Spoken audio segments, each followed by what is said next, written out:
সুমাইয়া লিখেছেন, কিছুদিন ধরে আমার মনে হয় আল্লাহ আমাকে কেন সৃষ্টি করেছেন। আমার মৃত্যুর পর জান্নাত বা জাহান্নাম থাকবো, আমরা মৃত্যুর পর জান্নাতে বা জাহান্নামে থাকবো, কিন্তু তারপর কি হবে? জীবন কি কখনো শেষ হবে না? জান্নাতে কি আপনজনের দেখা হবে? এসব ভাবলে আমি খুব অস্থির হয়ে পড়ি এবং মানসিকভাবে কষ্ট পাই। এবার ইসলাম কি বলে, আমি কিভাবে মানসিকভাবে স্থির থাকতে পারি? আপনি আল্লাহ তাআলার কাছে দোয়া করবেন, আল্লাহ যেন শয়তান থেকে, শয়তানের ওয়াসওয়াসা থেকে আপনাকে হেফাজত রাখে। কারণ শয়তান মানুষের মধ্যে এ ধরনের অস্থিরতা তৈরি করে এবং শয়তান মানুষকে নানাভাবে বিচলিত করে, বিভ্রান্ত করে। এজন্য আপনি দেখবেন নামাজের শুরুতে, কোরআন তেলাওয়াতের শুরুতে, এমনকি সন্তান জন্মগ্রহণ করার পর শুরুতে তার জন্য দোয়া করা, সব ক্ষেত্রেই কিন্তু শয়তান থেকে পানা চাওয়ার দোয়া রয়েছে।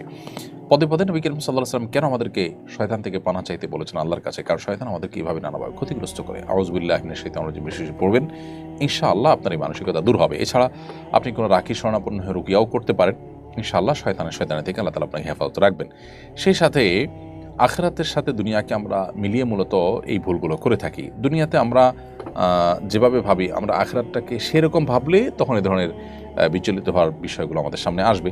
কিন্তু যদি আমরা এই ইয়াকিন রাখি যে আখিরাতের সাথে দুনিয়ার সাথে কোনো তুলনা চলে না, আখিরাতের জগৎটা, অদৃশ্যের জগৎটা সম্পূর্ণ ভিন্ন। আমরা যদি শুধুমাত্র পৃথিবীর তে আমরা যারা বসবাস করছি, আমরা যদি মহাশূন্যে, মহাকাশে যে বাস্তবতা, সেটার সাথে পৃথিবীর এই ধরাপৃষ্ঠের বাস্তবতা, দুইটাকে আমরা তুলনা করতে দেখব বহু বেশ কম।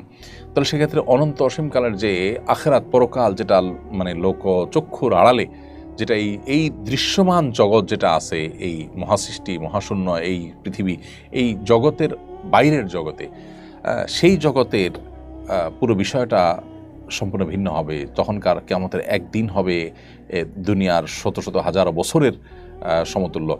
সেটার সাথে দুনিয়ার কোনো কিছুর তুলনা হবে না।